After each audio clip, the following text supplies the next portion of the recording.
Hello, everybody. Welcome to Political Football. My name is Dave. I'm here with Scott. Hoping to be joined by Cleve here shortly. Give me 1 second. I'm producing the show while on the show. You know, a classic staple of political football here. Scott, how you doing? I am doing pretty well. How are you? I'm doing good. I have my final draft of the year coming up immediately after this at 9 p.m.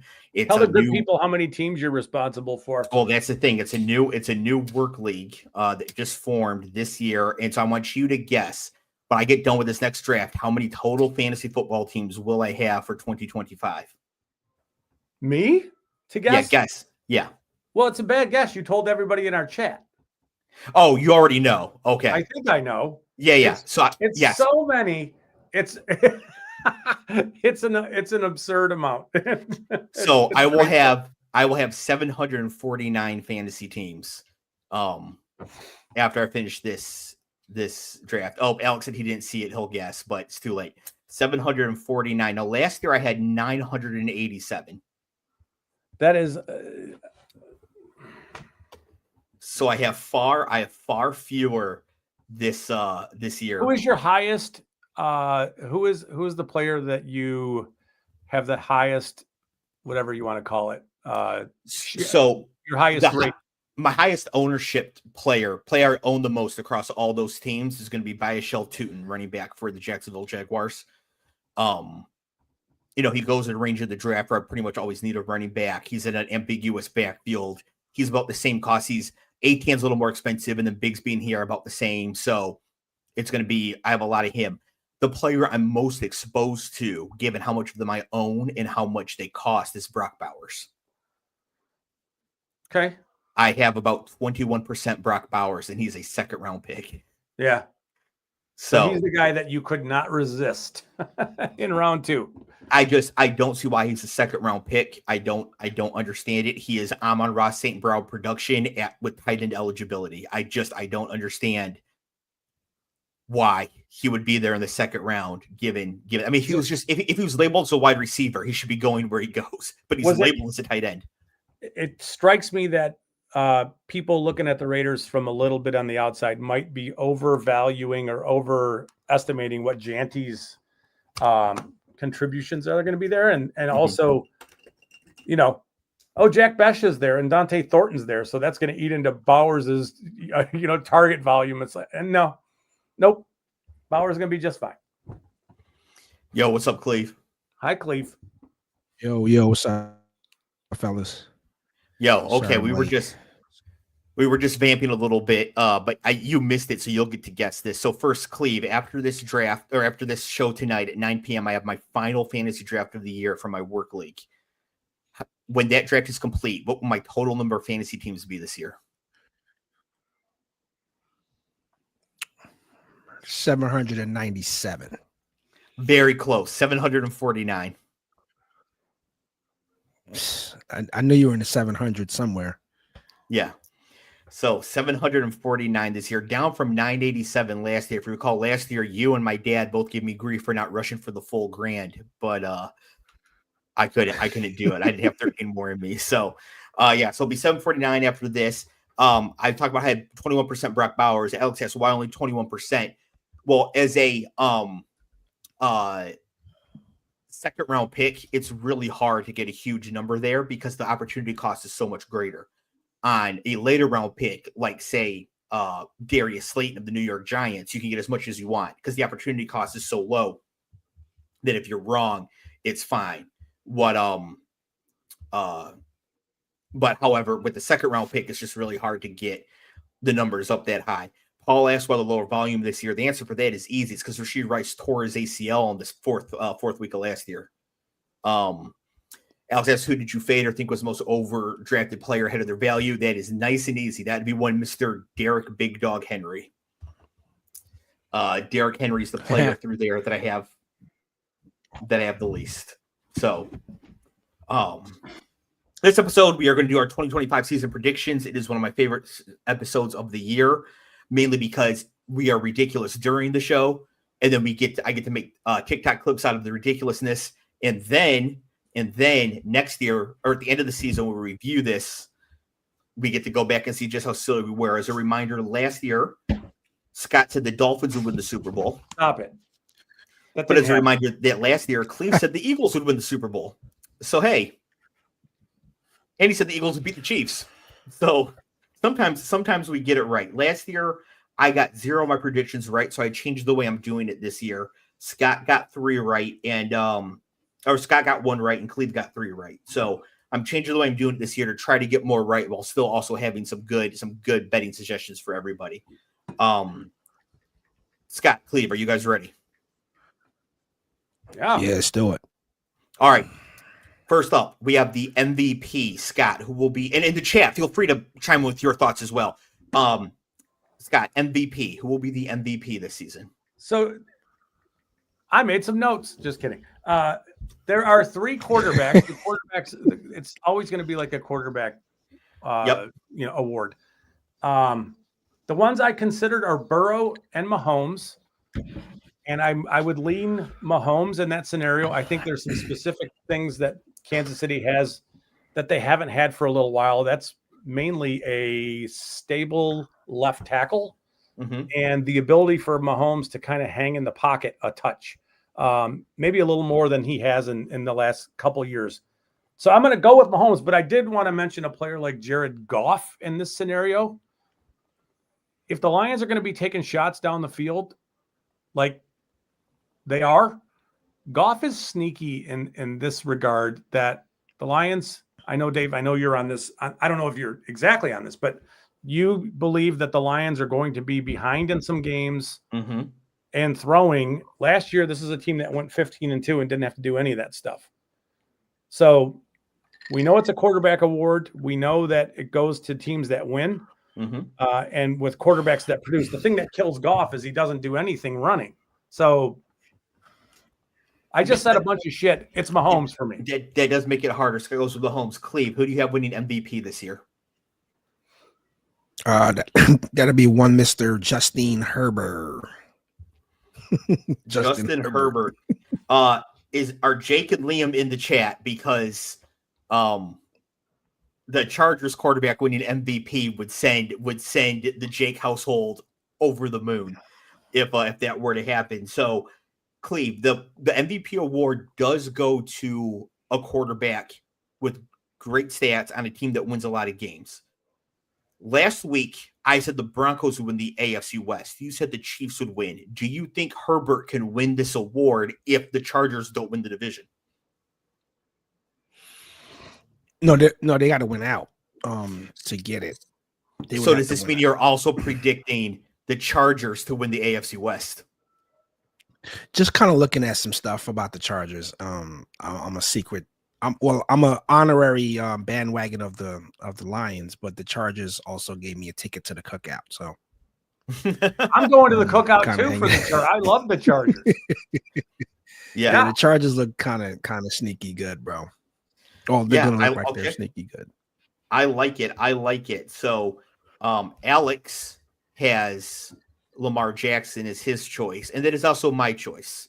I have Lamar Jackson winning 3 out of 4. I don't think that Josh Allen gets another DEI MVP this year. Lamar Jackson will win it again. Wow. Now, Lamar Jackson is 5.5 to 1. His odds are 5.5 to 1 right now. Meaning if you put down $100 on him, you get $550 back if you won. Not the best odds. So I have a couple other my favorite bets that I have here for this. And remember the rule. If you follow me or anybody else on the show on a bet and it loses and you complain to us, you have to fight Clev. Do not come complaining to us if you follow me or anybody else on a bet and it loses. Nobody's telling you to do this. It is not financial advice. I'm just saying what I'm doing. You can choose to if you want to or not. My favorite bets are Brock Purdy at 30 to 1. Because remember, I do think San Francisco will be the number 1 seed overall in the NFC. And Bo Nix at 35 to 1 because I have the Broncos winning the AFC West. Which means that the Broncos have to win a bunch of games. So I basically just took quarterbacks with longer odds on teams I think can really reasonably win their divisions. Therefore, win a bunch of games and be up for this award. I think their odds should be better. So I have Purdy at 30 to 1, Bo Nix at 35 to 1.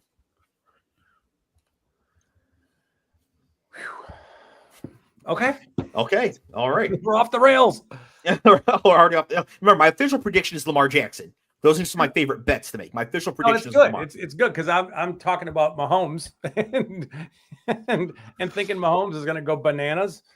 I think it's reasonable to think that the Kansas City passing attack will be significantly improved, but I mean, Denver's a really good football team. Yeah. It's gonna be very interesting there. Now, offensive player of the year. Offensive player of the year goes to the best performing non-quarterback. They do not have the same win requirement as the quarterback position for MVP if they do something outstanding, right? Break a record, threaten a record, something like that. Their team can be dog shit and they can still win this award. Scott, offensive player of the year. Jamar Chase. Okay. You have the guy who won the Triple Crown last year. But Saquon won this award last year, even though Jamar won the Triple Crown. Yes. Yeah. To me, I think I'm not sure there's a running back who emerges. I mean, Saquon had a pretty special year. The Bengals are pretty much what we saw last year. They don't have to score a ton of points. We'll see. Yeah. I mean, it's not like their defense is any good. I don't know how they're, I would hope that they start a little better this year. They haven't started real well. They haven't gotten out of the gate real strong in the past few years. I would hope that changes a touch for them, but I don't see how this offense goes without Chase going off. I mean, I agree. I think that's a perfectly fine pick right there. I will go next. My prediction for offensive player of the year is CeeDee Lamb at 20-1. I had his name written down and crossed it out. I liked CeeDee Lamb before they traded Micah Parsons because the Cowboys only had a 7.5 win total this year. So I knew they'd be behind, they'd be throwing whatever. Their starting running backs are 2 shambling corpses and a rookie in the 4th round who's a pass catching specialist. This team's going to throw the ball a ton. CeeDee Lamb is unguardable. He is going to be open. He's going to get his catch. He's going to get his numbers. I think Calvin Johnson's single season receiving yard mark is under threat here. I think CeeDee Lamb might get there this year. He has an extra game to do it, but I think that even like 2,000 is under threat. Like I think CeeDee Lamb might not just beat Calvin Johnson's number because he had the extra game. I think he might take this record for himself this season. The Cowboys have a good enough offense to be competitive in games, a bad enough defense. They have to be scoring a lot. And CeeDee Lamb is good enough to be open in any circumstance. Yeah. Clev, who would you like for offensive player of the year? Bijan. And I'm a running backs guy. I'm going to go with Bijan. Clev takes Bijan Robinson. I think that's a good call. Yes. Yeah, I think that's a good call as well. Now, is he going to do this through his rushing, through his receiving, or a combination of both? Combination of both. I think they're gonna it's kind of like we're kind of gonna see, I'm not saying this without saying this, like how Saquon was used, more or less. But I think Bijan to get some more touches in the flat. Them kind of just tossing it to him. But as you like to say, he has a lot of wiggle. So yeah, I could see this. I could see him having a great season. I like that. I think that's a really smart pick there as well. We got some input in the chat. So first we have Paul who says CMC with the offensive player of the year and comeback player of the year double. Not a bad bet. I mean, if he wins one, he's going to win the other. Right? If he wins offensive player of the year, he's going to be the comeback player. That injury was just. Go ahead. Yeah, Alex says Malik Neighbors, which I know I said a team could be dog shit and the player could still win, but I didn't mean that bad. Oh my gosh, here we go. So it begins. And then serious question from Alex says, isn't that lack of a running game make it tougher on Dallas pass game? No, that is outdated thinking. It's actually the reverse. Being able to pass the ball makes it easier for you to run now, not the other way around. So Miles Sanders might actually get 14 yards this season because the Cowboys can pass the ball. But passing sets up the run now in the NFL. Not so much in college. I can see, like, as far as Michigan fan, it very clearly is still ready to set up the pass. But in the NFL, you pass now to be able to run the ball. Favorite bets for offensive player of the year for me, I have Brian Thomas Jr. at 35-1. I think that Brian Thomas Jr. has a real solid chance of being like number 4, number 5 on the receiver list going into next year. Jefferson, Chase, Lamb, Puka, Brian Thomas Jr. And if he gets to that level, if he's there going to next year, he'll have the numbers this year to justify being way better than 35-1. And then my long shot here is Josh Jacobs at 60-1. Josh Jacobs won the rushing title a few years ago. The Packers want to run the ball. They should really want to run the ball and play defense now, especially in their division with some high-flying offenses. He's the only viable running back on the team now that Marshawn Lloyd has lost all 3 of his legs, I guess. And does he have a hamstring anymore? Exactly. So he's gone. And then there are other backups, like Emmanuel Wilson or whoever. Jacobs also plays in the pass game. So I could easily see the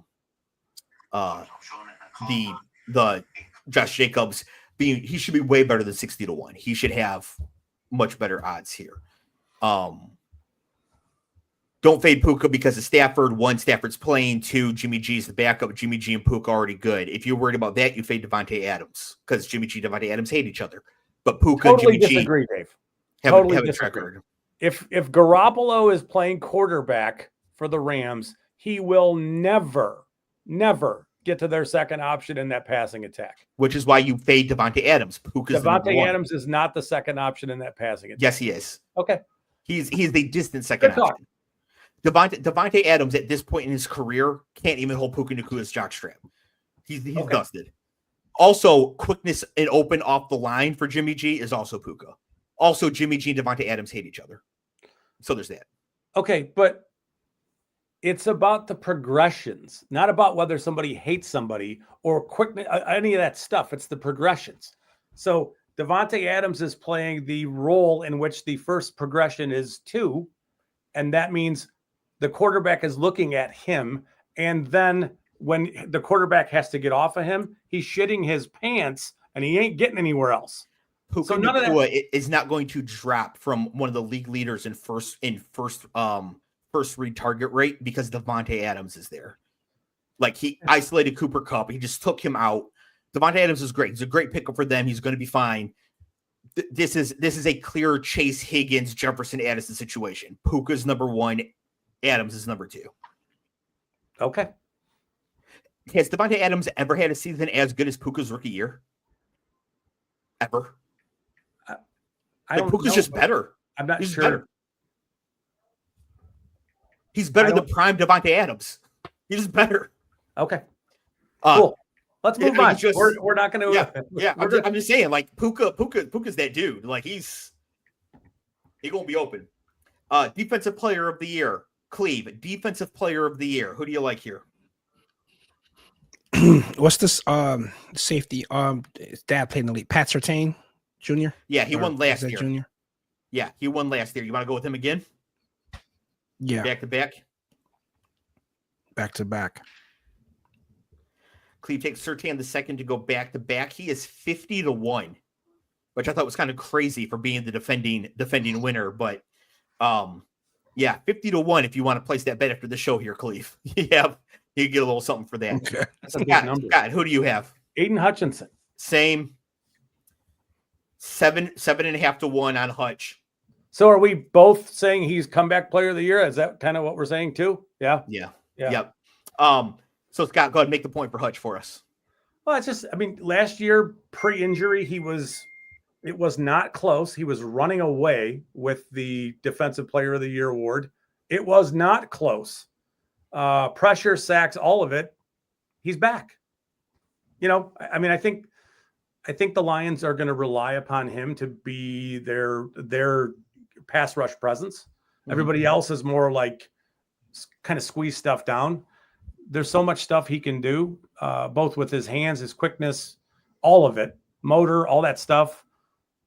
To me, it's as simple as looking at the beginning of last year and just seeing how far out in front of everybody he was. and by all accounts, he's back. You know, I don't think it's out there to say I think that's kind of a boring prediction, but whatever. Well, he is second favorite. Michael Parsons is the favorite, and then Hutch. Yeah. So he is second favorite. So, yeah, but I'm with you. And remember, I predicted Hutchinson to win this last year, and then he got hurt. So I actually did give myself credit for a win last year, even though, like, I obviously didn't win because he did get hurt. Favorite bets for me on this one, Nick Bosa at 15-1. I think the 49ers are going to win a lot of games, have a lot of leads. Other teams are going to have to pass the ball a lot more in the second half. Obvious passing situations. Nick Bosa is a great pass rusher. Bunch of sacks. Good team. Win the award. Nick Bosa, not Joey. not Joey. And then Derek Stingley at 60-1. Basically just doing the Surtain thing from last year, but it's his turn. Yeah. And he was awesome last year too. Yeah. Yeah. So same basic idea. Like he just takes another step and he's amazing and he gets it there at 60-1. So those are my favorite bets for that one. But I do think Hutch is going to be the winner. All right. This was the toughest category for me to pick out of all of them. Offensive Rookie of the Year. Scott, who did you go with for Offensive Rookie of the Year? I went real boring and I picked Cam Ward. Wow. It's boring, but also the most likely choice. Quarterback starting, team improved some. Yeah, I'm not too far out on the ledge on that one. You know what I mean? So that's why it's boring. I could have went Travis Hunter. I think that Janty might be a little more boring than Ward, but he's a quarterback. I think he's being slept on as we enter the season. I think he's going to surprise people with the way he plays. Mm-hmm. You know, he doesn't have great weapons, but rookie quarterback who I think will play at a reasonable level. Yep. Yeah. No, I like that one. Cleve, who do you got? I got Genty. Thought Scott was going to take my. I'm going with the running back. I think remote. If he's anything remotely to what the college Genty looked like, I think he can actually pull it off. If he gets 1,000 yards or 1,200 yards, obviously I think this is a receiver award, obviously, but well, this is a quarterback award. Everyone is eligible, and then after that, it's open. Yeah. So like if a quarterback qualifies, they're going to win. But if there's no qualifying quarterback, which this year with the down quarterback here, it's kind of Cam Ward or nobody, right? Mm-hmm.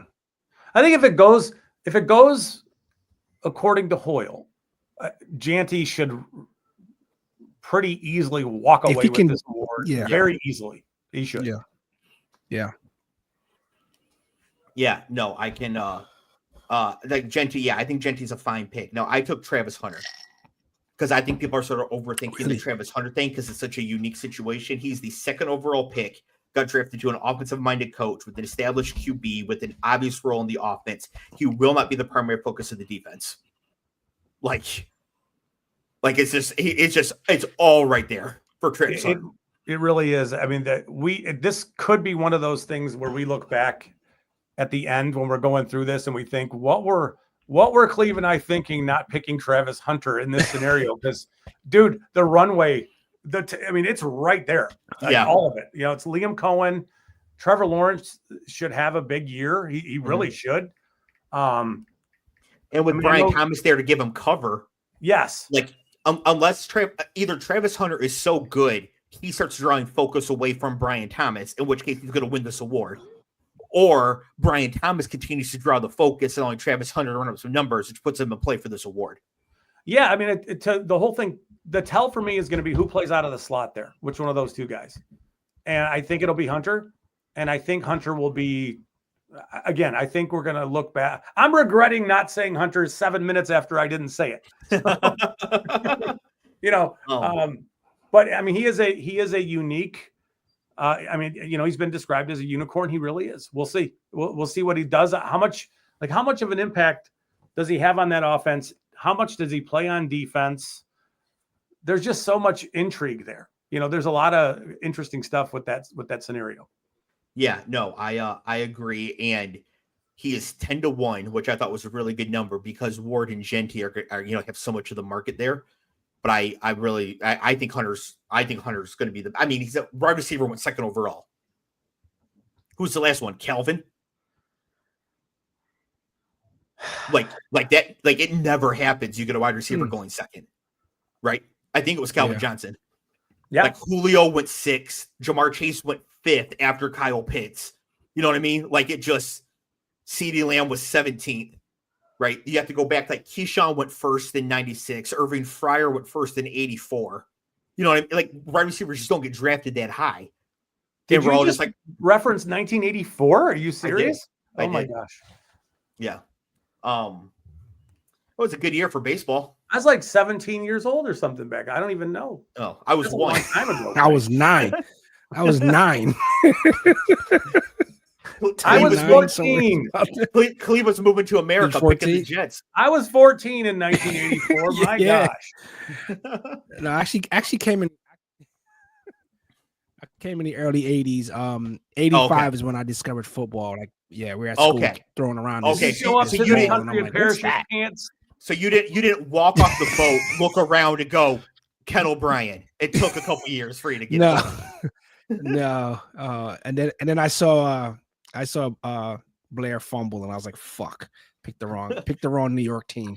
I will say this makes a lot more sense that you did arrive here younger because of the strong Jersey accent, and I was like, either he just sort of started putting it on because everybody around him sounded like this, so he just started doing it, or to develop it. Because I was like, if you showed up here at 10 years old, you don't show at 10 and be like, like it's got to. I came to the U.S. in 1979, and then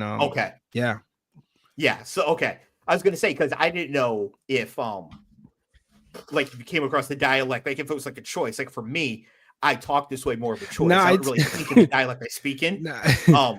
So you know what's funny? I only hear it when I talk to people like back in the region. Like I'm like, damn, there is an accent, especially like Northern Jersey, Southern Jersey.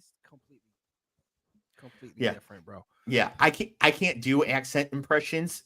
That's not true. The only one I can do is an incredibly racist sounding Indian, like from India. So I don't do any because they always just slip into that. So I don't do them. But you have a pretty strong Jersey accent. My two favorite best bets for offensive rookie of the year are Tet McMillan at 16-1. Again, top 10 overall pick, wide receiver, walks in as the number 1 on his team, and I think he's only like legit NFL wide receiver on his team now that Jalen Coker is hurt, right?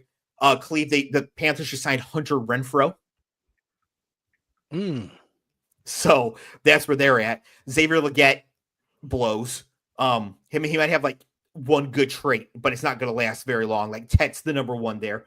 And then I have Emeka Egbuka at 18-1, which I wish I would have thought to bet 3 weeks ago. I bet he was 35-1. But Chris Godwin's going to miss at least 4 weeks. Egbuka's had a great camp. I think he was always underrated as a prospect. The Bucs drafted him 19th overall, knowing he was going to have to play right away. What if age finally comes for Mike Evans in like week 6?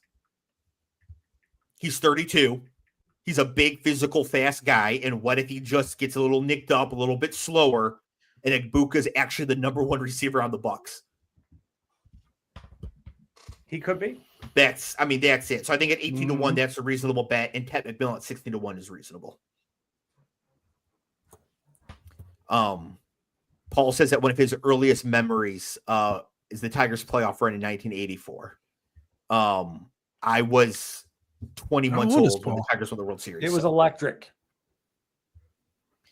How old is Paul? Paul, how old are you, Paul? Yeah, Paul, I don't know if I know the answer. I don't know if he wants me to dox him though. So, but he's around he's around my age, but around my age.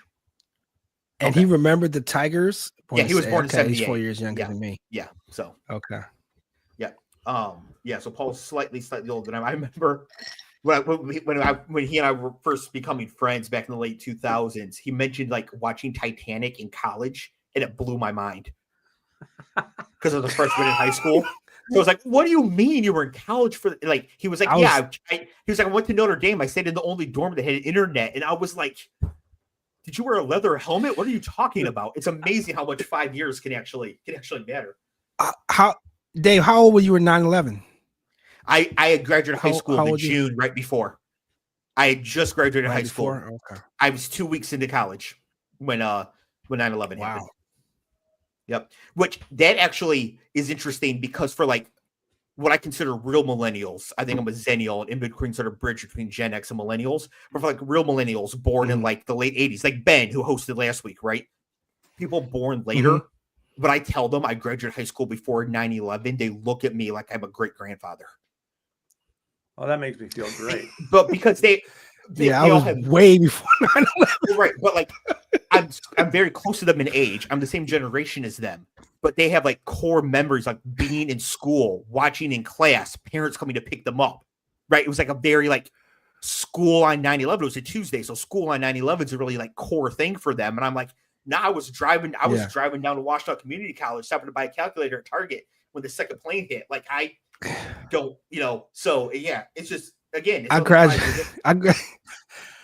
graduated high school when Clinton was getting in office. That's crazy. His term, my freshman year, 92.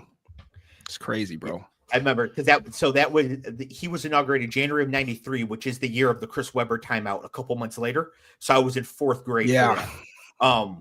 So yeah, I had Clinton from fourth grade and then Bush was inaugurated the day I turned 18 when I was a senior in high school. So like my entire childhood, I had Barry Sanders and Bill Clinton. The 90s were magical. If you weren't there, I'm sorry. The 90s were amazing. What a great time to grow up. What a great time to be like 50 like Scott. But like just an amazing.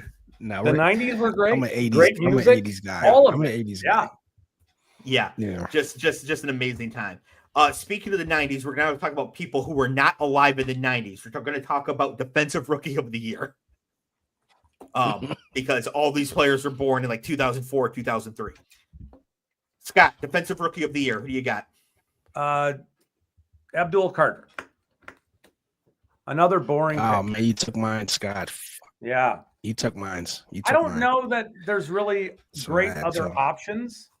That you could, you can. Well, Travis Hunter. Tell whatever stories we want to tell, but that's really the only one that to me makes a bunch of sense. So I wrote off Abdul Carter immediately. Alex, don't start furious typing in the chat. I wrote off Abdul Carter immediately because I think the Giants I think the Giants have such a good pass rush that it'll be hard for him to get his own numbers to that level. Like, I think he's going to be a very good player and an important part of a really good unit, but like the entire pass rush on the Giants is good. So unless he steps in and he's immediately the best player on that defense, I don't see him being able to do it. But it's not a knock on him necessarily. It's more situational. If Chris Godwin were fully healthy, off the field though, really?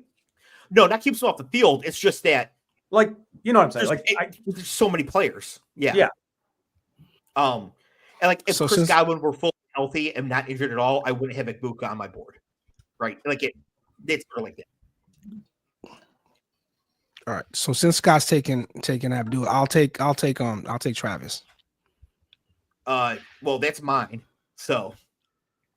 Well, yeah, you both can pick Travis Hunter. That's fine. No, it's fine. I just want to make sure that he knew. So Travis Hunter. No, I took Hunter to win offensive and defensive, which you can get for 100 to 1 on DraftKings right now. That is a wild concept. But he is a unicorn. Has that been ever done? Probably not since Tom Harmon. Jay Berwanger. You don't know who Tom Harmon is? 1948 Heisman Trophy winner from Michigan. Not. Played all three phases. I don't know college ball like that. That's like back in the 40s, right? The odds. Were you wearing an onion on your belt? What was happening? Do you know who the actor Mark Harmon is? Yeah. It's his dad? His dad. Yeah. Okay. Yeah. Summer it's school. fine that you don't know Tom Harmon. I mean, I would have thought because he won the Heisman when you were like 12 that you would know him, but other than that, it's fine. These generally the last bunch of years, that award has gone to a pass rusher. It has. But with my concerns about Carter, and then you mentioned yourself, Scott, look at the rest of the board. There's no anything crazy. Yeah. Now, Alex brings up the point here that I was concerned about, Cleve. Will Travis Hunter get enough snaps on defense? Yes. He will not play every snap on defense, but he won't have to win this award. He's going to play the highest leverage snaps, and he's going to be in the nickel and dime in every pass situation. That's enough to win this award against what I think is a weak field, weak because of the situation for Carter, right? So I think Travis Hunter, and if he's even close, if it's even close and he's going to win offense and it's close on defense, the humans vote on this. They will give him both because it's awesome. It would be. I think he's going to get tried because they're going to try to expose him for obviously the pick and then the talent. They're going to try him until they see that, okay, this might not be good. Let's not throw that side of the field. But he's going to get tried like out the gate. You're going to see guys trying to bomb on him. I could already see it. Yeah, and he is thinner. He's a little more slight, but that's one of the things that's intriguing about that whole scenario is how do they manage his snaps from an offensive to defensive mindset. Like if he's going to play a lot as a slot receiver or as a Z, I don't know how he's going to play a ton of defensive snaps. But Dave, I think you made a great point. You're not giving him Defensive Rookie of the Year awards because he's generating a bunch of tackles. It's because he's breaking up passes and he's accumulating picks. Mm-hmm. And that means, are you playing on obvious passing situations? And that's how they might do it. Yep. It's a good point. Yeah. I think he's got a really decent look at it. I had two best bets here that I actually really like. The first is Will Johnson at 25-1. Rookie for Arizona, taken in the second round, way underdrafted because of some injury concerns. And I think the injury concerns might be a long-term issue, but not a right now issue. And he's already shutting down Marvin Harrison Jr. in training camp, which again, not a shock. The Michigan guy shutting down the Ohio State guy. But still, that's pretty impressive to just walk right in as a second round pick and really be handling Marvin Harrison like that. So I like him. And then I have Nick Scourton at 40-1, second round edge rusher for the Carolina Panthers. He was getting crazy sacks at Purdue in 23, transfers to Texas A&M. They put like 30 pounds on him, play him out of position. His numbers drop.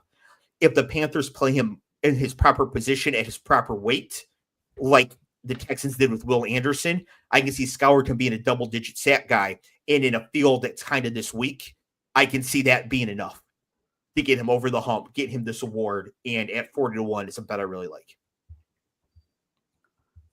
He definitely looked different at Texas A&M, and they love to play their ends inside the tackle, and they love to make those guys step towards the ball all the time. So it really minimizes what they can do as pass rushers. Mm-hmm. And it also is the reason why they ask them to bulk up, because they're playing, through guards and tackles. And it's just, Georgia does the same thing with their DNs. That's tough, but you're right. The Purdue film looked much more explosive when he played at Purdue than he did last year. Yep. Coach of the Year, Scott. Sean Payton. Wow. Sean Payton.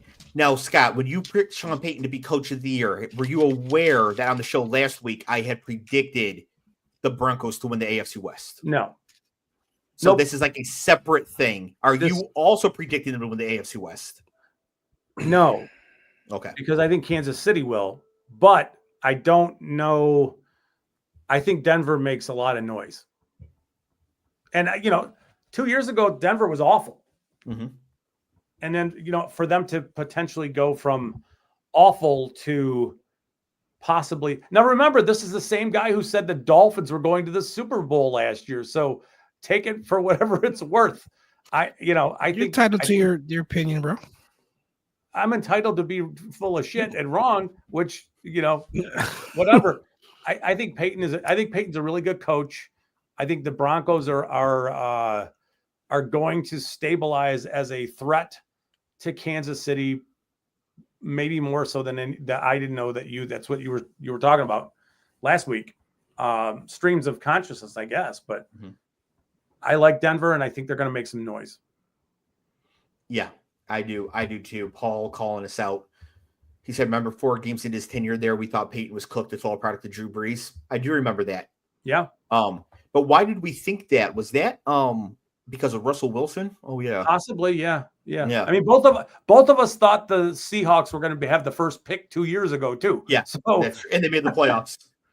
But the thing is, when we go back and look at these picks at the end of the year, very few will be exactly right, but few will be horribly, horrifically wrong.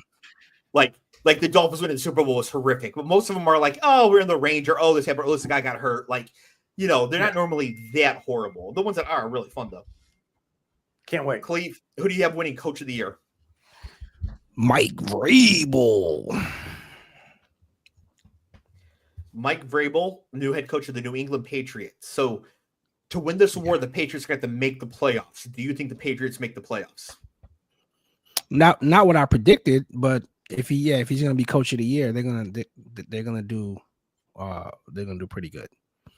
Yeah, spoiler for later. So, I also have the Patriots in the playoffs. I think he's a media darling, so I think he'll have a little advantage over some other teams. Yeah. Let's see here. Alex saying that Daboll wins it if the Giants, blah, blah, blah, blah, blah. Brian Daboll's getting fired at the end of the year. My pick is Sean Payton at 14-1.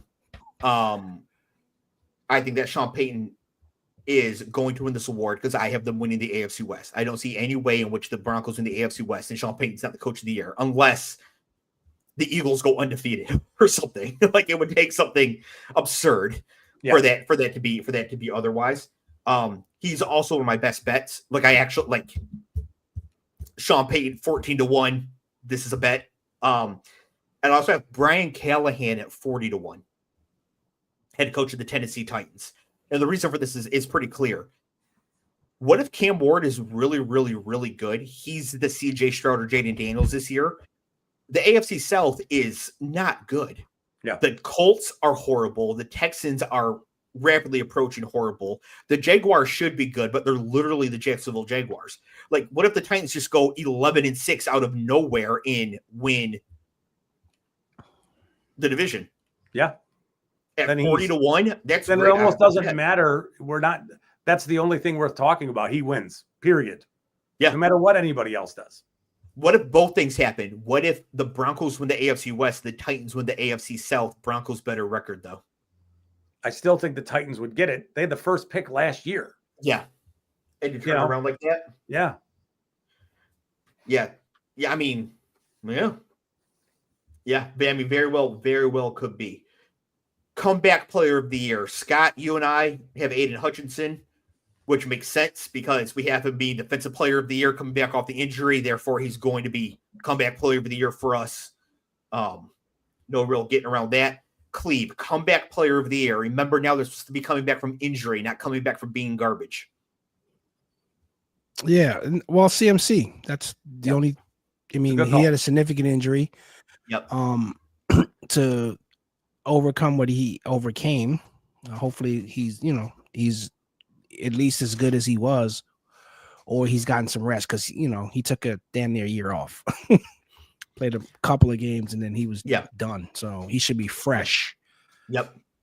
I think it's a great pick, and he would have been my pick had I not picked an obvious comeback candidate to win one of the Player of the Year awards. But with Hutch being the Defensive Player of the Year, unless CMC is the Offensive Player of the Year, Hutch would win in that case. So that's why I have Hutch there. Otherwise, CMC probably would have been my pick there. Some of my favorite bets here for this: JJ McCarthy at 9.5-1. He steps into the Viking situation. They just win 12 games again because he's in a dome with Kevin O'Connell throwing to Justin Jefferson. You have McCarthy as he was comeback? hurt. What? Yeah, he missed all last year with an injury. Yeah. He missed the entire season because of injury. I mean, he did, but I think that's the most comeback it can be. He missed the entire season. I understand. It's just he didn't play as a rookie. So it's like You get what I'm saying. He missed his entire. This is his year 0. It's this is his year 0. What's he coming back from? I think is what Clev eligible to win Rookie of the Year. Correct. No, he is not. He is not. He Correct. was a rookie last year. Player of the Year because he missed his rookie season due to injury. Yeah, I think Clev. I don't want to speak for you, but I think for me, it's what's he coming back? Like, what was he to come back to? Kind of the 10th overall pick set for the Vikings. Set his knee hurt. I'm just saying. No, that's not. He has no NFL stats. Dave. It's like, yes, yeah. Who like what? Yeah. What do you measure? No NFL stats because he missed last season due to injury. All right, yes. This is a circle jerk. Right, he's coming back from injury, which is literally what the award is for. Okay. I'm sorry, CMC, Chad, help me out. Am I being too autistic here? Am I being way too literal? No. I think coming back from injury. He misses the entire year for an injury. If he comes back and plays well, he's eligible to win, right? 100%. Comeback player of the year, meaning you came back from a year, like you came back. There was a year prior or whatever before the injury, right? There was body of work. That's what Scott and I are saying. There was body of work or whatever, and then you got derailed because you didn't play another year or whatever, and then now you're coming back from that. CMC is like the example that we're using here. He doesn't have a body of work. We don't even know what he can do, is what we're saying. That's all we're saying. What are we measuring his comeback from? From like, 0. He missed the entire season due to injury as the 10th overall pick. All right. Like, I don't know. All right, man. So, Paul saying that I think to take JJ McCarthy or fading people are skeptical like Scott and Clev, which means it's a no bet for me. I didn't even consider this. To me, I looked at the rules and the qualifications for winning. I was like, who's going to play well this year who was injured all last year? And JJ McCarthy's at the top of the list. I would not consider him because he doesn't have anything to point to come back from. Exactly. Yeah, like so. I'm not saying you're right or wrong. In the NBA, let's say in the NBA, if you miss your entire rookie season, you could win Rookie of the Year in your second year, like Ben Simmons did. If he's eligible for Rookie of the Year, I will grant that because then it's his first year. But if he's not eligible for Rookie of the Year, that means that last year counted as a year for him, which means he's coming back from the missed year. He either has to be eligible for Rookie of the Year or a comeback player. He can't be blocked from both because of the injury, right? That's just me speaking like logically. So if he's not eligible we're not saying he's blocked from both, but we're not saying he's blocked from both. We're not saying that. We're just saying, what are we measuring his like, let's say the year, like, let's say 2023, he put up, 4,000 yards or whatever. Right. And then he got hurt last year. And now he's going to have another campaign. That's what we're saying. Like, what was his campaign to say, hey, he's a comeback play of the year? He's not coming back from anything but being injured. Like, he's not coming back to the field of play with the resume already in hand. He's literally building from scratch. This is his year 1 or year 0, whatever you want to call it. So ultimately, Paul is correct here because while I think that the argument you guys are making is factually incorrect on the face, the mere fact that you're making it and that humans have to vote on this tells me that there will be other humans voting who think like this and make the bar for JJ McCarthy way higher, which means he's not a bet. So he's now off my favorite bets because I didn't even I literally didn't consider this as a thing. Like, I didn't even think that this line of thinking was out there.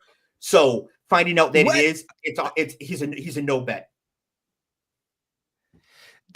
And Clev and I could be totally wrong. He might win. I'm trying to look for like the most rudimentary explanation I can give.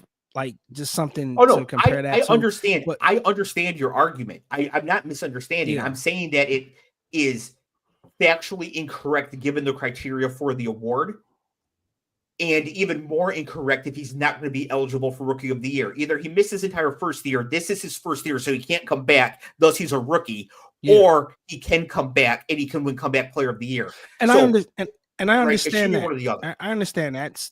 Yeah. So Scott and I weren't saying that he's barred from competing for anything. We're not saying that. We're just saying that your pick for him, we just wanted you to make that make sense. Like, why did you pick him? Right. And you explained why. but we know he can't win Rookie of the Year. He's not eligible for it. And then Scott said, I didn't even consider him. Michigan fan Scott didn't even consider him, which means in the minds of voters, he may not even be considered. Which is why I didn't even remember him playing. Like when you just said he didn't play, I was like, shit, he didn't play. Like I did not. Yeah, it wasn't. That's why my immediate thought went to like, what is he coming back from then? Like I'm like I said to you, I'm like he was injured. So then what are we comparing his comeback to? What is he coming? He had won the starting job in camp over Sam Darnold before he got hurt. So like Sam Darnold did come in as the backup. It's not like JJ McCarthy's going to sit like Jackson Dart behind Russell Wilson this year, right? Like McCarthy had won the job, so then gets injured. So here's a question for both of you. Yeah, if he because that's a great tidbit that I didn't know or realize or remember. You think the Vikings would have had the season that Darnold gave them if he was at the helm, or did it play out exactly the way it was supposed to play out? You think he would have had better? I think that they probably win fewer games, but they're a better team. Just because they won a few games kind of chaotically. But at the end of the year, when Darnold melted down against the Lions with the chance of the number overall seed, then he melted down in the playoffs. I don't think JJ McCarthy's a meltdown guy. Very clearly not. But he would have been a rookie. He would have been a rookie. He would have been a rookie with no experience in the NFL. Darnold has experience. JJ McCarthy would not have won Rookie of the Year last year because Jaden Daniels would have won it anyways, but McCarthy would have finished second. Mm-hmm. I think, Cleve, the way to think about that too is that the Vikings had a chance to bring Darnold back and chose not to because of McCarthy. So, understood. Because you didn't see what you got. Like you don't, and again, he wasn't the future of the franchise. They drafted the future of their franchise. They just didn't see what he got. So I understand that from a business standpoint that you're not going to waste your draft pick. But I'm saying if Darnold, if he beat him out like you said, and if McCarthy would have played, would they have had the season? Because they had a lights up until the meltdown. They had a lights out season. I mean, they were killing people. Yeah. So, and you could make the argument that McCarthy's not going to fail in the way Darnold failed at the end of last year. Pressure is a problem for Darnold. No. I'm not saying it's not. We know who he is. I mean, no. We know who he is. Like none of us here is picking him in anything. Like we know who he is. He had a flash, and that's probably his peak. He put up good tape and got himself another gig somewhere else. So, and some of that is the Minnesota offense and Kevin O'Connell and just how electric they can be. The coaching, If you throw McCarthy in there with his physical tools and some of that and the running stuff and all of it, as a Lions fan, I don't like the idea of Minnesota in this division. I don't like it. Yeah. Okay. So that again, very interesting. He is no longer a bet for me because this line of thinking will exist out there. So no longer a bet. My other favorite bet for comeback player of the year is Brandon Ayuk at 50-1. No, Ayuk is going to miss the first 6 games of this year, but he's going to come back as a number 1 pass catching option if he's healthy. If not, it'll be Kittle. But if he's healthy, the number 1 pass catcher on the team, against a soft schedule, going to be winning games. He misses 6 games, comes back, he plays in. Their bye is after that, so he plays in. Quick math, 10 games. He'll get 10, yeah. Yeah, he plays 10 games. He puts up 880 yards, 7 touchdowns, looks great. They're the number 1 overall seed. Brandon Ayuk at 50-1. I think that's a good. It's worth a bet. That's a good bet right there. Most passing yards in the NFL. Scott, who do you have for this? Dak Prescott. Yep. What? Cleve, who do you have for this? Wow. Well, it's going to be a toss-up, but I got to pick one. My toss-up will be who I have as my MVP, which would be Mr. Herbert. Mm-hmm. But I think Josh could put up those numbers too. So if I had to pick one, it's going to be probably Josh. Going with Josh Allen. Okay. But I only said Herbert because I have him as my MVP. Yes, which means if he's going to throw for a bunch of yards, a bunch of touchdowns, or do some running, he's got to do something in there to push him up there. Mine is also Dak Prescott. So, Cleve, you were skeptical when Scott said it, but Scott and I are on the same page here. Wow. Now, Which means we're wrong, Dave. Well, it shouldn't be a shock that I have Dak when I have CeeDee Lamb maybe get 2,000 yards receiving. Like, that shouldn't be shocking. Well, yeah, Dave, I know why. I mean, for you, I get it. I'm sorry. I get why you said Dak, because you had CD having, like, Dak's going to be chucking it all over the yard. So I get it. But Scott, I'm surprised that you picked. And can you enlighten us on why you have Dak? Their Prescott? defense is going to This suck. is Dakota Prescott we're talking about. I just don't know how that team hangs in games without throwing the ball all over. Right. And I worry that Dak is not going to make it through this season healthy. Just they have some issues on at the edge of their offensive line, but their defense is not going to be very good. They're going to give up a bunch of points, and to hang in games, they're going to have to be throwing. They're going to be down and throwing, and they can throw it. They're good at that. They're good at that. They have do. CeeDee Lamb now. They have Pickens. They have the ability to be a very, very electric passing offense, and they're going to need to be. They just are. So that's why I picked them. You think they're gonna? I know we did our division picks. You did we do the Dallas yet? Yeah, did them first. You think they're gonna win their division? No. Yeah. No. You think they're gonna win their division? If they win, what was their win total? 7.5. 7.5. If they win 7 football games, it's because Dak Prescott went absolutely bananas in those 7 games and the other ones he played to keep that team in games. I'm with Dave. I mean, I think Lamb is going to go, yes. I just don't. Maybe I watch different football than you guys do. Maybe I'm in a different timeline. Dakota Prescott we're talking about. Cleve, I have a question for you. I want to say he was a 5,000-yard passer. Yeah. Like 2 years that's ago. what I was doing, Scott. Cleve, who led the NFL in passing yards in 2023? 2 years ago. Well, obviously, I'm looking it up now, but I'm like, I just don't remember that. Like, I'm having the Mandela effect. I'm having the Mandela effect. Talking about him. Yeah. Well, that's what I'm saying. Like, that's why I said I just saw it and I was like, what? Like, I don't see him. I don't know. I'm like, I don't see him that way either, but the numbers are. I mean, I don't think he's very good. Yeah, the numbers are the numbers. Like, yeah. Yeah, so I like Dak to do. I like Dak to do it this year. I liked it before the Parsons trade. After the Parsons trade, I'm like, my God, this defense isn't going to stop anybody. So that's for that there. Now, for my best bet here, I already mentioned this before.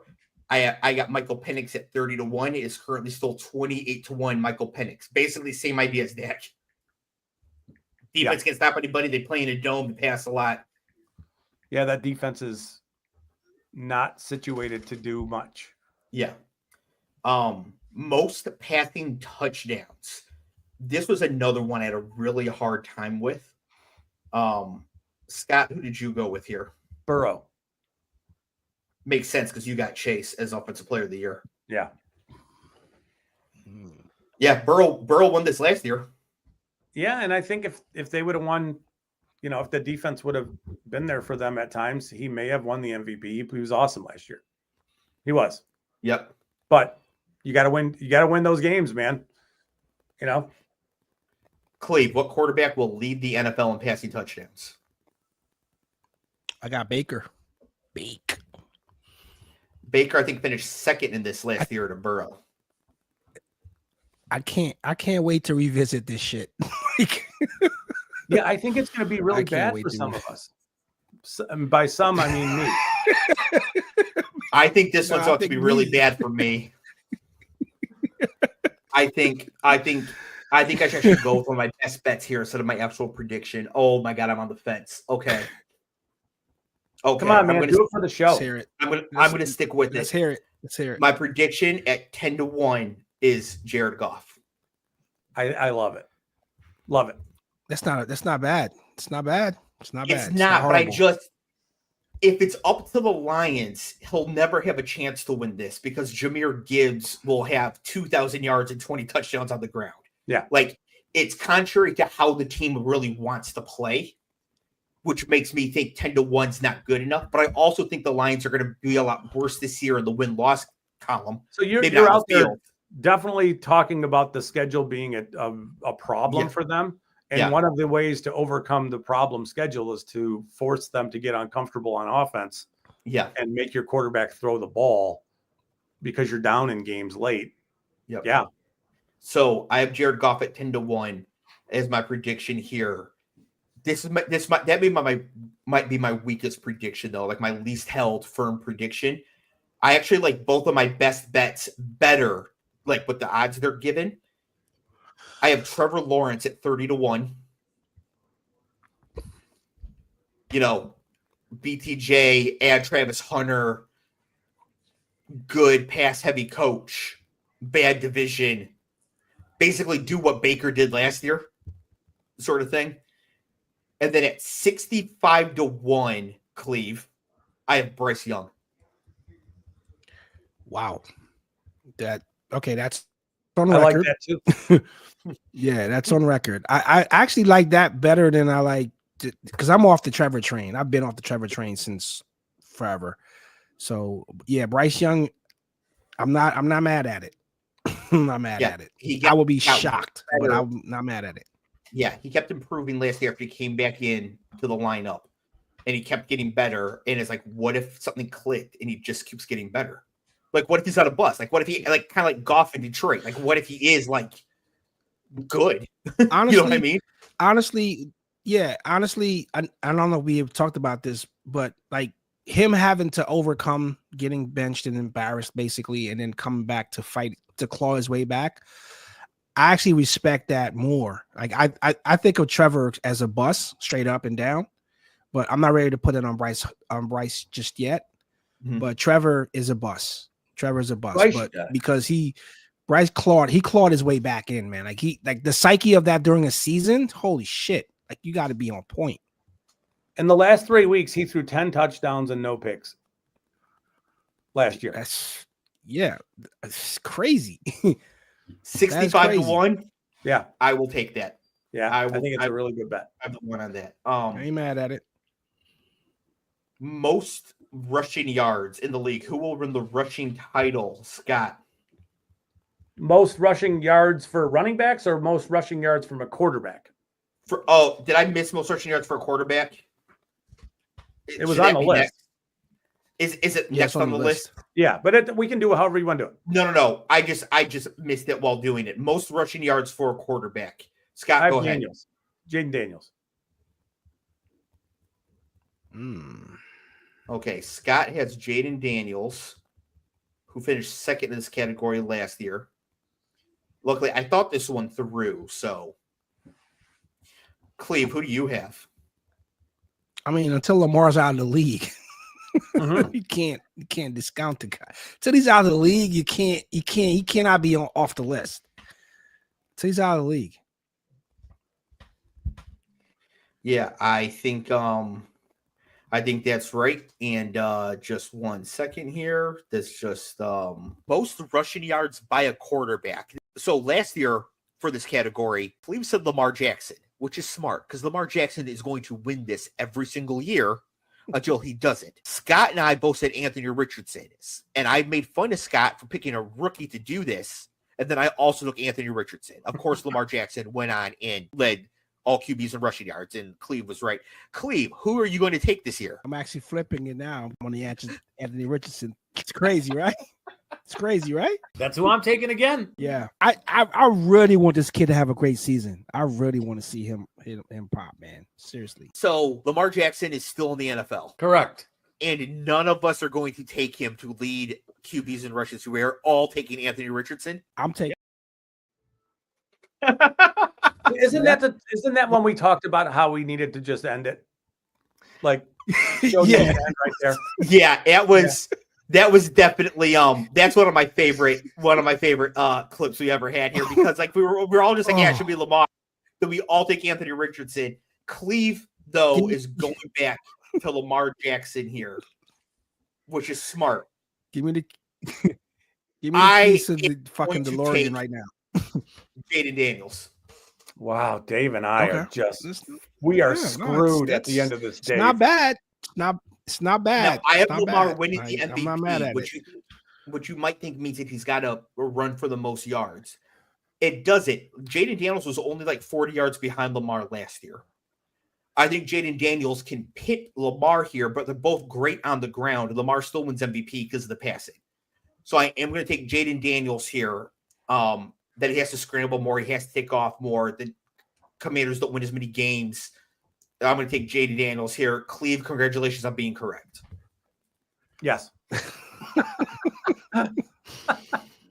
Hey.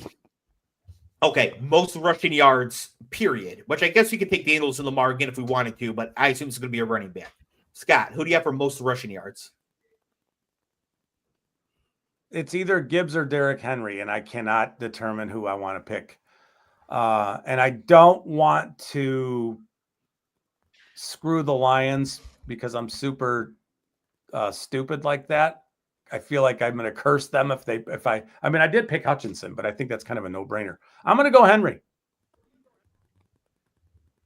I don't know what the odds are. I don't know what it looks like as far as like, is he one of the favorites? I would assume He is one of the favorites. Yes. Derrick Henry to lead the league in rushing does correlate with Jaden Daniels to lead quarterbacks in rushing because it means that Henry's hit a few longer ones, fewer rushes for Lamar, that sort of thing. Cleve, who leads the NFL in rushing? All right. Well, I got a trident, but I got to pick one. I have Genty, Mr. Bucky Irving, and of course, who I picked for my running for Bonchon. I picked Bonchon. So if I had to pick one of those, shake the dice up, it's probably going to be Bucky Irving. Bucky Irving. That is a very sneaky pick. You can get good odds on him. I don't remember offhand, Cleve, but that's another bet for you after the show. Is to go hit Bucky. Right. He doesn't have his odds are like 20s or 30s to 1 to do it. I don't think it's a bad pick at all for them. I think for Bucky Irving to lead the league in rushing, though, the Bucs are like 13-4. You know, they have to be winning a bunch of games, pulling away from people. Bucky's plus 2,000. 20-1. Yeah, so 20-1 is good. 20-1 is twice the odds of Jared Goff leading the league in passing touchdowns. So I think that's a great number on Bucky Irving. See, I think you both overthought this one way too much. Christian McCaffrey. Could be. Dominant running back on a team with the Charmin level schedule. Continental level schedule. Teams going to a bunch of games, run the clock, give him a bunch of carries. I worry about the injury. That's where I landed on him. What's that? I worry about the injury. That's where I'm at. I landed on worrying about the injury over everything else.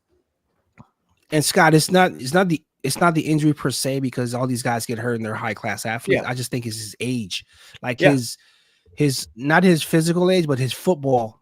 Yeah. The tread on that tire is like really, really running thin now. So that's why I wouldn't go with it. I'm not mad at it, but that's why I don't go with it because it's just like to come back from that is just like, wow, you're asking a lot from the guy to just be on the field, but it'll be miraculous. No Deebo Samuel, no Brandon Ayuk for at least 6 weeks. The offense is going to have he's going to be a feature. CMC, and they play nobody all season. And also, he did win this category in 2023. He's very capable of winning it. Right? Yeah. I mean, he is one of the. He's like the guy. Guy's a weapon. Who could win this? Yeah, he's a weapon. And I got him at 11-1. Best bets. I got Josh Jacobs at 20-1. Touched him earlier for the Packers, right? And I got Breece Hall at 30-1. That I put that down before I saw that Elijah Vera Tucker might be out for the season for the Jets, which is awful for them. I mean, that is just brutal. It is a brutal injury for that team.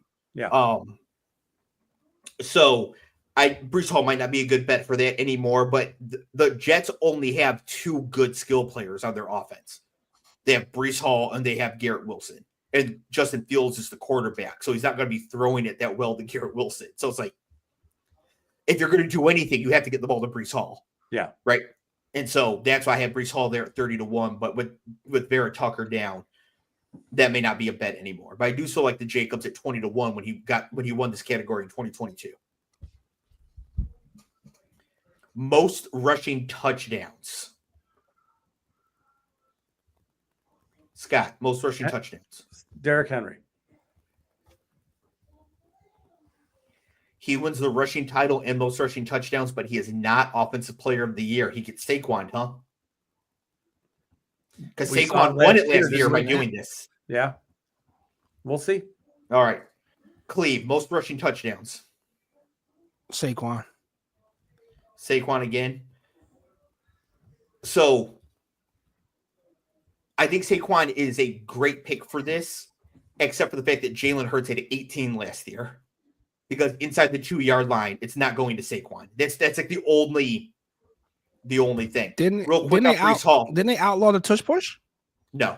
Wasn't it outlawed?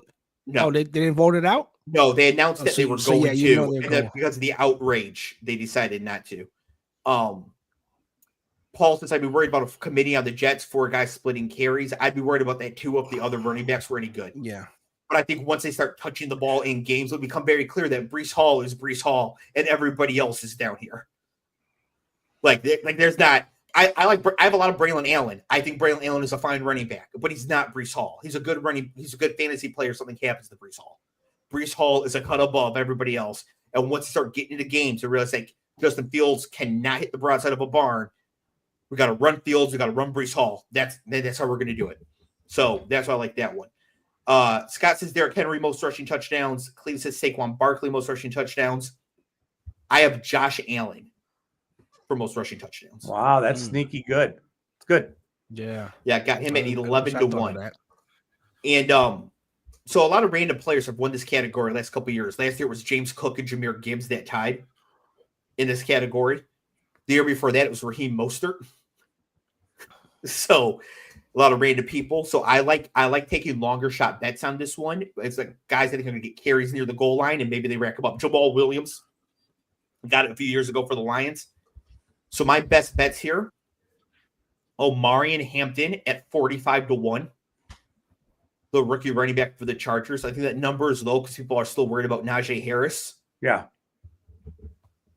Talk about Najee Harris. You know what I mean? Yeah. So I like Omarion Hampton 45-1. And then Scott, I think you're going to love this one. Jordan Mason at 50-1. It's, can Aaron Jones sort of push into his usage? I don't know. But not in the green zone, not from 10 yards and in. 10 yards and in, it'll be Mason. Yeah, yeah. It very much is the Jamal Williams, side of the argument there. Yes. For that one. So yeah, Hampton 45-1, Mason 51. But yeah, I think Josh Allen, like James Cook scored 18 rushing touchdowns last year. That's dumb. James Cook is not that good. He's not going to do that again. Half of those are going to Josh Allen. And when they do, Josh Allen will win this category, is my prediction. So Josh Allen at 11-1 to have most rushing touchdowns. Most running back receiving yards. Now, Cleve, I have to say, I don't want to predict for you, but I think that for you, this prediction is going to be Bijan Robinson because you haven't been Offensive Player of the Year, but not winning the rushing title. So he's got to get something else. Correct. Yes, you are correct. You are correct, sir. So Cleve has Bijan Robinson here. Scott, most Jahmyr Gibbs. Call from the competition. Ignore the phone. Is that your phone? Yeah. Call from How embarrassing. You have a landline? That's a landline? Is it a landline, Yeah. Scott? Holy shit. Listen, 30 seconds. The cell phone does not work for the most part inside my house. So there are times when we need to have like. Did I just cement myself as a boomer? Dave, you're rolling your eyes and like cement shoes. Jahmyr Gibbs. Landline. What else do we think? Jahmyr Gibbs. That was great. That was great. Sorry. Are you that? David. Scott, you have a new name. Yeah. Scott is Dave is flabbergasted. He's pissed. What the fuck? What? Like you have like a bunker? I do have Wi-Fi calling Paul. and it's been This is why this show AT&T exists. and I love it. I Verizon love you fucking and guys. all of them. And it just we live Wow. in this kind of little valley area. Nothing works inside the house. Yeah. It doesn't. Okay. All right. No, I mean, I'm not. I don't hate feel it. judged. I'm just saying. I'm shocked. Shocked. Can we move on? I'm embarrassed. Do your kids do the outgoing message on your answer machine? No. Are they supposed to? Wait a minute. Do you have an answering machine? You have an answer machine? Yeah, people leave Scott, messages. come on. Are you? What's happening? A little Somebody tidbit just for left me. a message for me. Don't ever, anyone calls me, don't ever leave me a voicemail. I'm not gonna answer it. Like text me or catch me like live. Like I don't answer voicemails. You know how many stuff I miss because I see a voicemail that's I'm like, holy shit, that was important. I'm sorry, but I guess I'm in I guess I am in the upside. No, Scott, this is awesome. So is there like a fatback TV in there too, or no? Or no, we got a good TV. Are we going all okay? When you get home from work, does Dino rush you out the front door, or does he wait for you to get inside? Yeah, I go right to the VCR player, and I rewind the cassette tapes with a pencil to make sure they're all rewound. Yeah, I'm doing all that Put stuff. the bird beak down on the granite record player to get the sound. Oh man. Oh, Scott. Hey, I love Bischoffs. Meet the Bischoffs. Yeah. Stone age, baby. Great. Man, okay. I remember when Don told me once about when he was in pharmacy school, he had to go through pharmacy school with a slide ruler. And one, I don't know what that is. And two, I asked him literally, like, did he go to school with dinosaurs? Because what the hell is this? You mean to tell me you learned how to dispense drugs with a slide ruler? How did everybody not die? Like, I think those days were good, control. man. Yeah, those days. Like, I had a guy. I bought hot dogs or whatever. It was like $4.80. Gave him a $5 bill. The register wasn't working. This kid panicked. He looked at me. I looked at him. I'm like, can I get my change? And he's looking at me and he's reaching for like dollars to give me change back. And I'm like, you sure about that? The hot dogs were $4.80. Gave him a $5 bill. And this kid looked like I wanted him to cure cancer. yeah, but on the other hand, you're the one here gobbling glizzies, so I don't know if you should be judging this kid. I eat hot dogs from the middle, bro. Not the end, from the middle, like a gentleman, fucker. that might be more telling than Alex saying that Jalen Hurts isn't handsome. If you're like, I have to be so straight after the hot Scott, dogs you from the missed middle. Yeah. Oh yeah, you weren't here for that, Scott, were you, Scott? I was not. I don't know. Yeah, Oh my God, it was a treasure trove. We got on a tangent. Ben asked if the Rams had the most handsome quarterback room in the league with Matt Stafford, Stetson Bennett, and Jimmy Garoppolo. And I said, well, who's the Eagles' backup? Turns out it's Tanner McKee. He looks like a thumb. It's not the Eagles. Yeah. But then Alex goes, Jalen Hurts isn't even handsome. Dave pulls up a photo shoot of that fucking guy. Yeah, so I pulled up like photos and everything. I was like, there's no way. Like there's no way to say that without telling on yourself. Like, it's just, you know what I mean? Like, it's just, I think Jalen Hurts is objectively handsome. Whatever. Not as objectively handsome as Jimmy G. Jimmy G actually is the watermark, or the benchmark. If a man says Jimmy G is not handsome, that man is gay and is not out yet. Like that's it. Because the rest of us could live by. Yeah, the rest of us could just be like Jimmy G. Jesus Christ. Yeah. Right. Yeah. Like, it's unfair, dude. Yes. Right. So if any man's like Jimmy G, I don't even see what it is. It's like, okay, bro, we know what's in your search history. Anyways, most receiving yards for a running back. I also have Bijan Robinson. So Cleve, we're in agreement here. Basically, right. I think that the Falcons have to pass for a lot. They have Drake London, and then they have Bijan Robinson. Right? Darnell Mooney, Kyle Pitts. These are they are dust ball adjacent. They aren't dust balls yet, but they're kind of dust ball adjacent. So give me Bijan here, most running back receiving yards. I'm going to have to start this draft while we're streaming here. Well, let's buzz through the next three real quick. We are, but I also don't want to shortchange anything here. Most receptions. Scott, most receptions. Jackson, Smith, and Jigba. What did you call us? Stop it. I think JSN is a great shout. Obviously, the Seahawks, he's a good receiver, possession guy, all that. They get rid of DK Metcalf, get rid of Tyler Lockett, bring in Sam Darnold. I assume that's kind of the argument there, Scott. Mm-hmm. Yep. Clev. There's so much been vacated. And he was already a really very productive pass catcher already. Yep. More will fall to him. Clev. Most receptions in the league. Jorge Pickett. George Wow. That's bold. Pickett. Yeah. George Pickens. I do not see George Pickens getting more receptions than CeeDee Lamb unless CeeDee Lamb misses time, because Lamb always gets open. So and all the first reads for him, he will be an option. Who else is he going to be thrown to? It's only going to be Lamb and Pickens. It's going to be Lamb and Pickens. Like that's it. Yeah. However, if Pickens, you know what? I think Clev, you're going to have to change things because Pickens plays for Dallas now. I'm sorry. And I think yes. I think that's what Pickens I meant. is still in Pittsburgh. Yes, Pickens. Right. In the train of thought, you guys saying Dak throwing for like 10,000 yards. Yeah. Pickens is going to get some of that. He's going to eat on some of that. Okay. Yeah. Again, I think it requires CeeDee Lamb to miss time because CeeDee Lamb is so good there. But if he does, like Pickens could easily. If CeeDee Lamb misses 8 games, George Pickens could lead the league in receiving yards. He could go off. Yeah, so I don't think that's a horrible pick there. I have Brock Bowers at 10-1. Guy damn near did it last year with Joe Coxlam as his quarterback, and now he gets Geno Smith. I think he can do it. Yeah. Well, you think a tight end? Okay. He almost did it last year. So he was close. We relatively know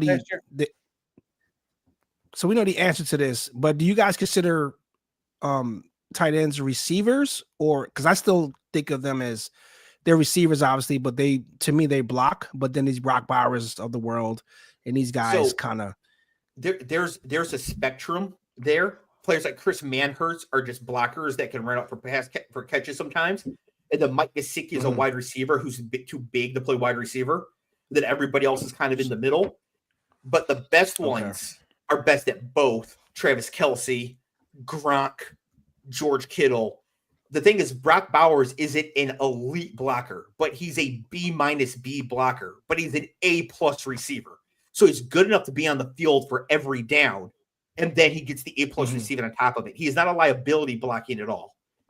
So that's why he's out there for every single play, and that's why he's going to be on the field so much, and I think he's going to lead the league in receptions this year. Okay.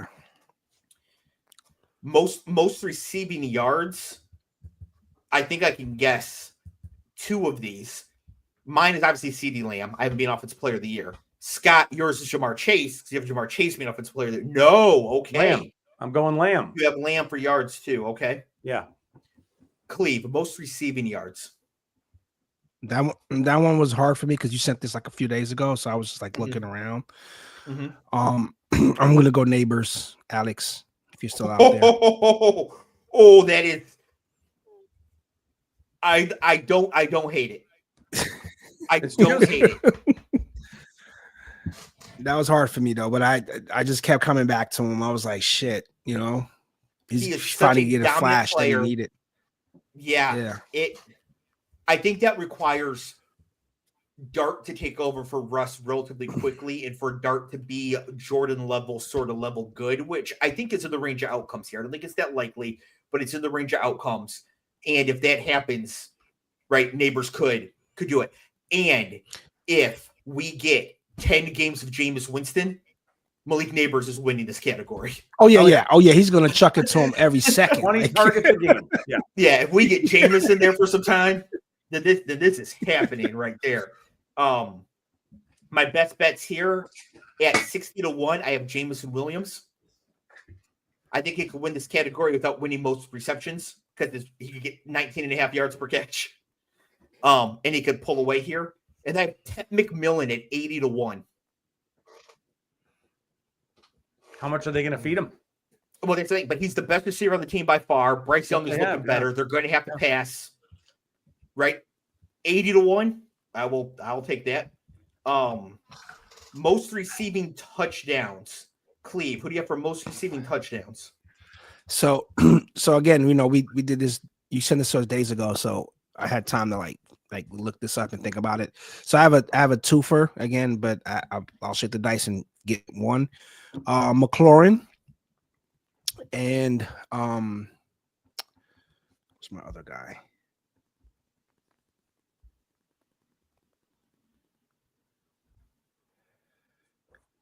I'm going to tell you. McLaurin and who? Yeah, I was just thinking about it because I want to switch it up. Scott, while he's thinking, who do you got? Jamar Chase. We're talking most receiving touchdowns, correct? Yes. Yeah. It's Chase. Yeah. Chase. I have Justin Jefferson at 10-1. Best receiver. That's played really like good 13 number. of his games in a dome this year. Yeah. Give me Justin Jefferson at 10-1. Like, that's just a bet I'm going to take. Like, no question. Cleve, You notice that we didn't McLaurin? pick anybody from the Packers. Yeah, I'll go with McLaurin. We haven't picked any Packers for anything. You know that, right? No, that's because they're We all didn't pick Love for anything. No, they're all interchangeable, except I do have Josh Jacobs as a long shot bet in a couple places. So there's that. Okay, now we have three categories left here. Starting with which team earns the number one overall pick. Right? Which team earns number one pick? Doesn't mean they will be picking first, right? They might not because they trade it or something else, or previous trades. But which team will earn the number one overall pick, Scott? The Saints. Cleve. I got the Colts.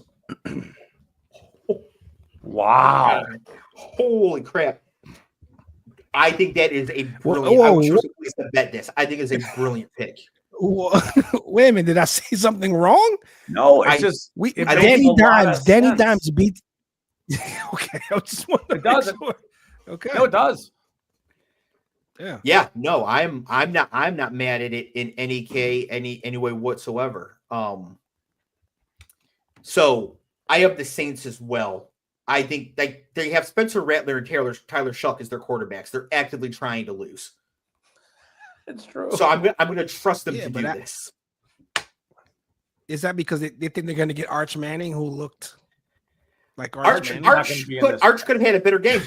Arch could have looked a little better. The odds of Arch going back to college the following year went up by 87%. With that game, he did not look good at all. No. To his credit, horrible. Got thrown into a big spot. We got thrown into a big spot. That was a big spot. He looked Ohio State. He looked really Ohio good. State. Michigan won in that stadium last year with a walk-on cancer survivor at quarterback. Like, he looked really bad. He did. Okay. I think Matt Patricia disguised so much, and he was so confused with everything that was going on. But a couple things, and I'll do it real quick. Yeah, go for it. His footwork was awful the entire game. It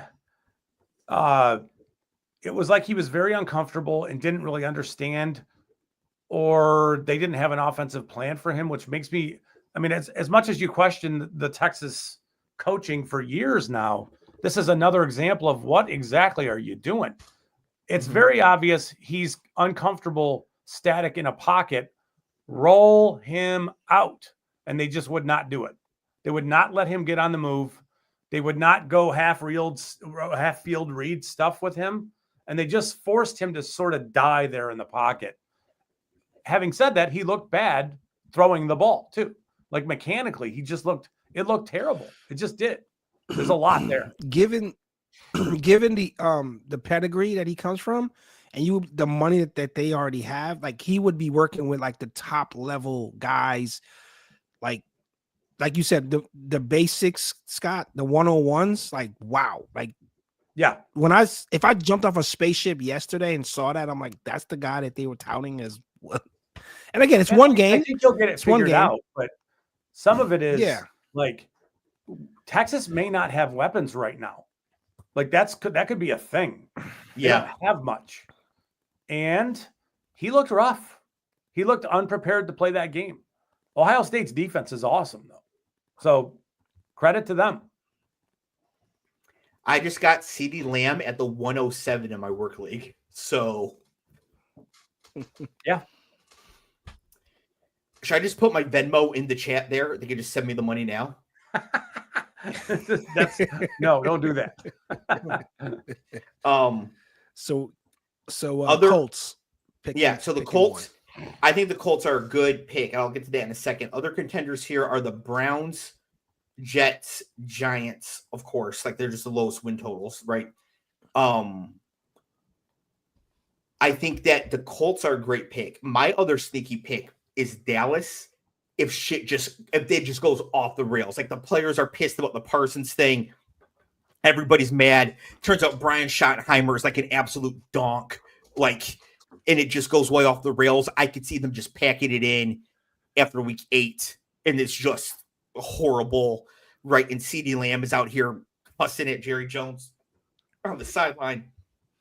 And so I could see that being their win total is only 7.5 to begin with. So it wouldn't take too much for them to fall down there. I went through and I picked the results of every single game in the league this season to get full standings and everything.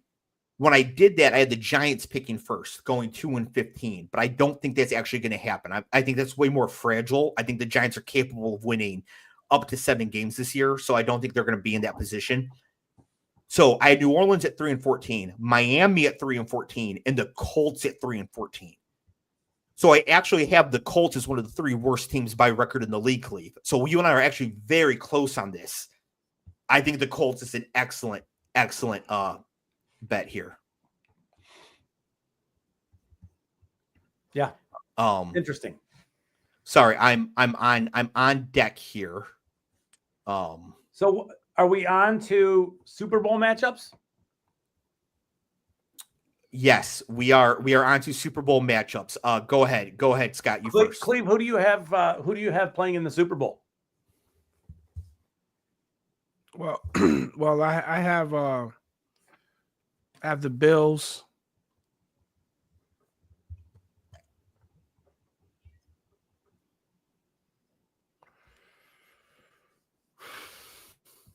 It was a toss-up.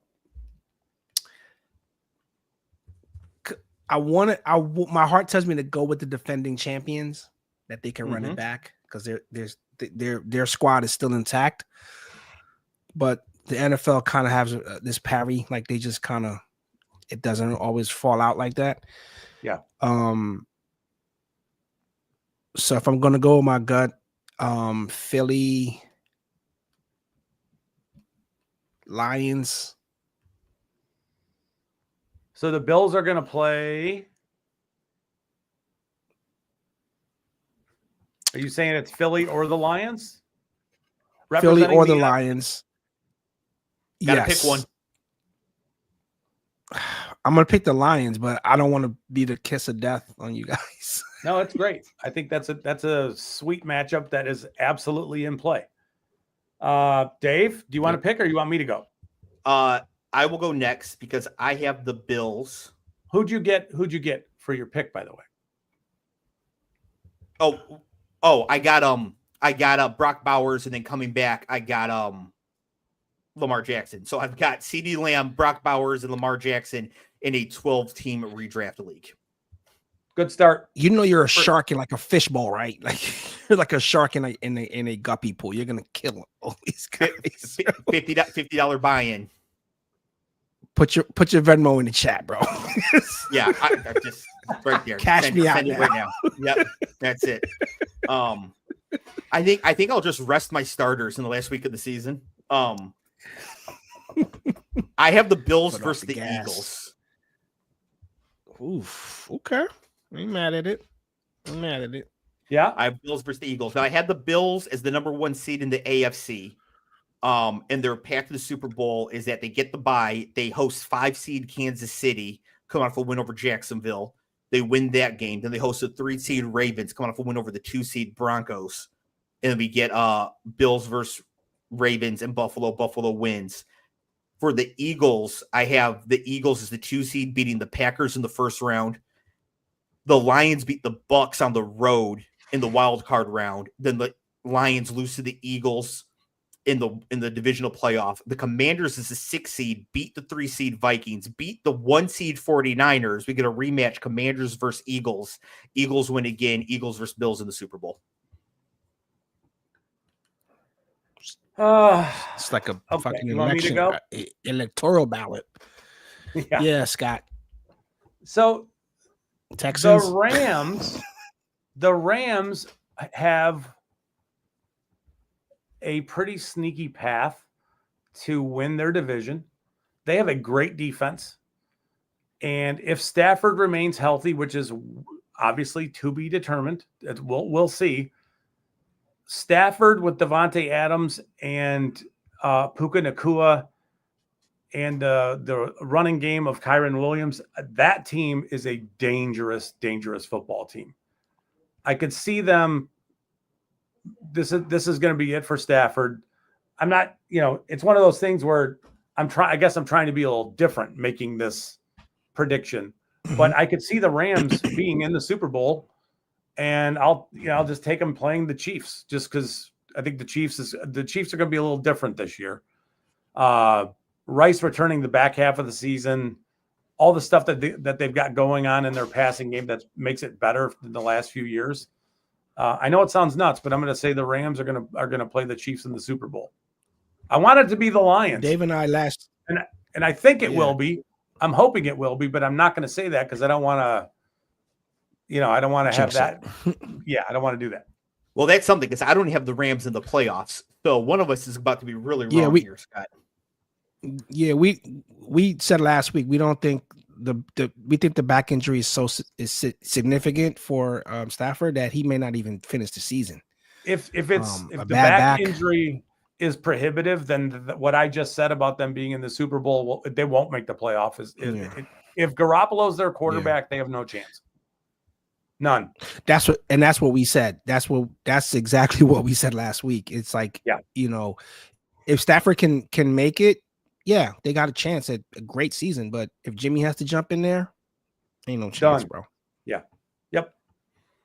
I agree. So now, Super Bowl winner, Scott, are you going to take the Rams to beat the Chiefs? No. I think that's a good decision. I do not think the Rams beat the Chiefs in this scenario. So we got Chiefs over the Rams from Scott. I have the Bills defeating the Eagles. I think the Bills finally win the Super Bowl after all this time and 4 straight losses 30 years ago. They finally get it done this season. And I think everybody who likes football is happy for them when this happens. You think they trot the entire team out that whoever's living or whatever goes out, even Scott Norwood goes out to that celebration if they win it? That'd be a great thing. I think they would try to get Scott Norwood out there, but he'd miss the door to the right. He'd miss the door to the right and go get off. Oh, no. You guys are fucked up. Oh. You guys are fucked up, bro. Yeah. All is right. Oh, it will. Yeah. It will. Yeah. Cleve, Bills, Lions. I don't want to say it. You guys know. I don't want to jinx it, but you guys know. I said it without saying it. Yeah. Good. I love it. The Lions. Yeah, the Lions. Cleve has the Detroit Lions, the NFL professional football franchise, is winning. I thought I would never say that ever since knowing Dave. I thought I would never say that, bro. This is ultimate history. Timeline. Yeah. I've never wanted Cleve to be right about anything more in my life. Well, of the 3 of us, he's been the most accurate on these things. So the Schwami. Right. Let's be positive and optimistic that he will be on this one too. Yeah, no, I definitely am. I really am hoping that that's the that's the case. Since I've added Tet McMillan and Zay Flowers. So my lineup is Lamar Jackson, CeeDee Lamb, Tet McMillan, Brock Bowers, and Zay Flowers.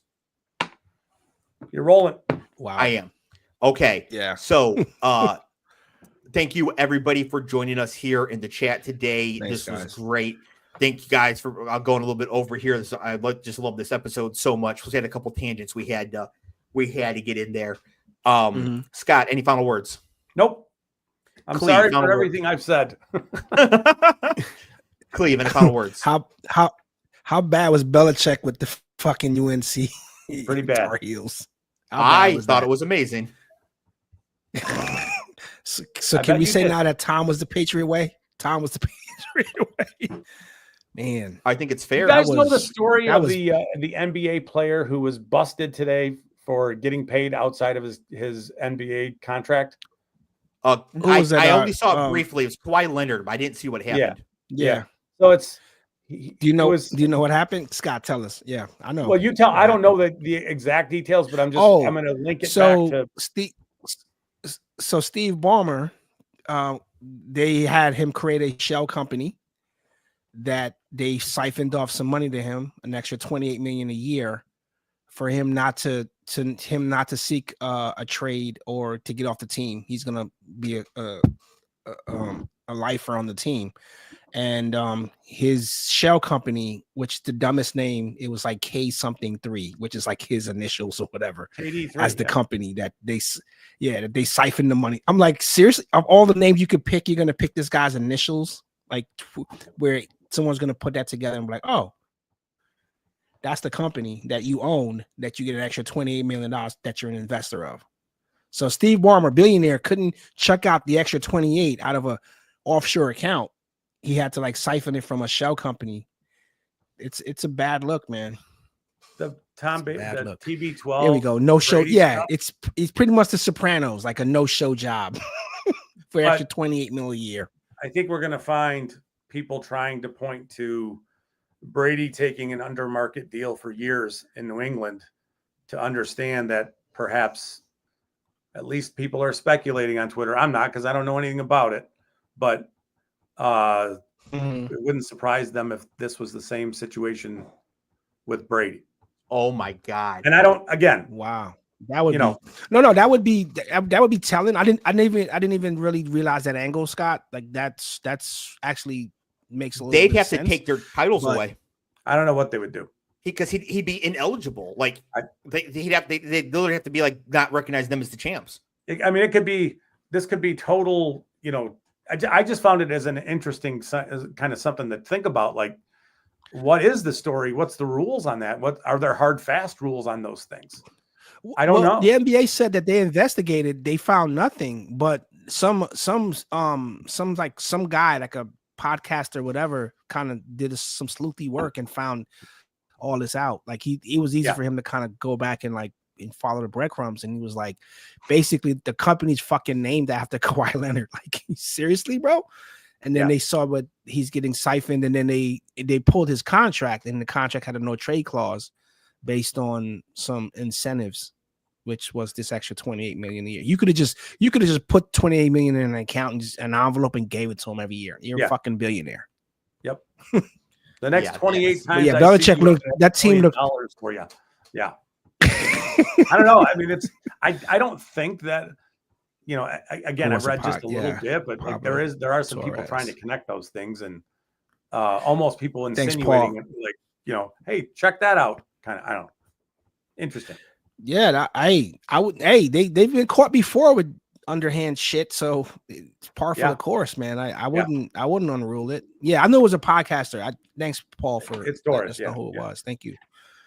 But yeah, like he was able to put it together and kind of like decipher everything that went on, and I'm like, wow. But they didn't get their money's worth because the guy was hurt all the time. Like, so what did you pay for? True. I mean, I don't even care about Kawhi Leonard and the Clippers. I care about if an NFL team was doing this, it was Tom Brady, because that just gives us such a competitive advantage. Like, yeah, I didn't even think about that angle. Like you because there's a salary cap. So like you're getting better players than you should because Brady's taking less money than he otherwise should be. Like, you have to rip the wins, the titles, the whole thing. Like, Brady has to lose his ownership stake in the Raiders. Like, he can't call games. I mean, you'd have to ban him for cheating. Like, legitimately, pretty much. like, real cheating. Like, real actual cheating. And I mean, the more we talk about it, the more it starts to resonate. Like, yo, that could be because we've seen him take the hometown discount more than one time. Like he kind of put himself out there. Hey, I'll take less money, and we're like, what? Like, are you kidding me? The market is calling. You're a Super Bowl champion. Like, you're supposed to get paid more. He said, nah, I'll just take whatever because there's a back alley where the Brinks truck is rolling up. So yeah. Makes you Something wonder. to look at. That is ungoddamn believable. All right. Well, on that note, thank you everybody for watching. Really appreciate it. It's one of our favorite episodes of the year. I don't know if you can tell, I'm not really looking at the camera. I'm looking at my screen because I'm drafting here. But yeah, I'm going to win this league, so that's fun. So thank you everybody for watching. Everybody in the chat, Paul, Alex, absolutely fantastic. Everybody else, Scott, Cleve, thank you so much. Real football tomorrow night. Almost real football in Brazil on Friday. Then we get real football on Sunday. So we'll be back next week discussing all the action from week 1 and also maybe the Jets. See you then. Peace.